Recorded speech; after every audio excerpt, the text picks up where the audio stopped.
À Abidjan, faire appel à des décoratrices ou des décorateurs pour aménager des espaces est devenu monnaie courante. Depuis la création de lieux à la création d'objets en passant par le conseil, la décoration est un métier aux multiples facettes. Sans doute, une des raisons pour lesquelles ce métier fait des émules. Aujourd'hui, la plupart des décorateurs et décoratrices d'intérieur se lancent en autodidacte. Mais certains ont décidé d'apprendre le métier depuis le début. Contre toute apparence, ces mines concentrées ne fabriquent pas des maisons de poupées. Aujourd'hui, ces élèves en formation d'architecture d'intérieur construisent des maquettes. Un exercice essentiel pour apprendre à modéliser un espace. On a du parquet marron et j'ai fait des murs de 2 niveaux. Ça sert un peu à visualiser l'espace avec les différentes couleurs, parce que les couleurs sont très très importantes dans l'intérieur. Donc ça sert un peu à visualiser, avoir un support pour montrer par exemple aux clients. On peut toujours le faire. Pour assurer un travail aussi minutieux et créatif, chacun reste concentré. Certains ont poussé le réalisme très loin, jusque dans les détails, comme cette cuisine ou ce plateau de fruits qui vient donner son âme à ce salon miniature.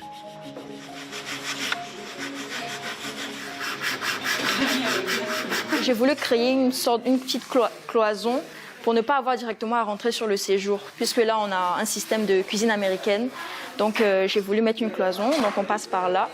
Ici j'ai fait un salon d'angle et j'ai voulu mettre une petite élévation pour pouvoir distinguer un peu le côté salon du côté cuisine. J'aime bien me rapprocher de plus en plus de la réalité, donc je pousse jusqu'à ce que je ne puisse plus pousser.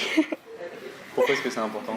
C'est important parce que je me dis qu'on est dans un domaine où la différence, c'est vraiment le détail.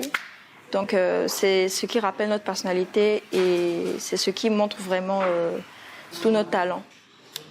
Si Nadia, 18 ans, sort tout juste du lycée, cette formation professionnelle qui existe depuis 8 ans s'adresse aussi à des personnes plus âgées, en reconversion professionnelle, comme Rufine, 35 ans, qui exerçait jusqu'ici le métier d'économiste. C'est exactement ça. Donc pendant vous qui avez été économiste pendant 5 ans, le but c'était aussi de faire un travail plus manuel ? Oui, il n'y a pas. Je me dis que peu importe ta formation professionnelle, quand tu aimes quelque chose et que tu te lances dans cette chose-là, il n'y a pas de limite au fait. C'est amusant, c'est passionnant. Voilà, tu te détends. Moi, je me détends là. C'est mon moment détente. Au programme de cette formation, étude des couleurs, maquettes, modélisation sur ordinateur, étude du bâti, du second œuvre, une formation pluridisciplinaire et rigoureuse. La fondatrice de cet établissement, c'est elle. Hello, bonjour. Mandy Dagri-Yassé, décoratrice et architecte de formation. C'est elle qui supervise les élèves. Et ce matin, un petit tour de piste s'impose pour vérifier que tout est en ordre.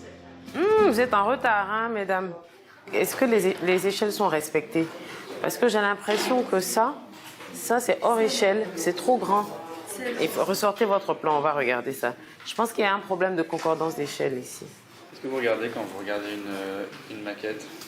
Alors, je regarde déjà l'harmonie, de façon générale, les dispositions. Là, je leur demandais les planches tendances pour voir s'ils ont respecté leur thème de départ. Je regarde aussi l'échelle, parce qu'il faut découper tous les objets à l'échelle pour qu'on soit dans les bonnes proportions. Donc, elles apprennent tout le concept déco. Donc, comment projeter la personnalité d'un client dans un espace? Comment rendre cet espace fonctionnel? Comment l'embellir pour que le client s'y sente bien? Donc, c'est toute une démarche d'apprentissage qui permet de trouver les bons codes couleurs, de trouver les bonnes matières, de trouver la bonne luminosité et de trouver et surtout le style de décoration qui conviendra au client. Cette formation de 6 mois permettra à ces futures décoratrices d'intérieur d'obtenir un certificat de qualification professionnelle reconnu par l'État.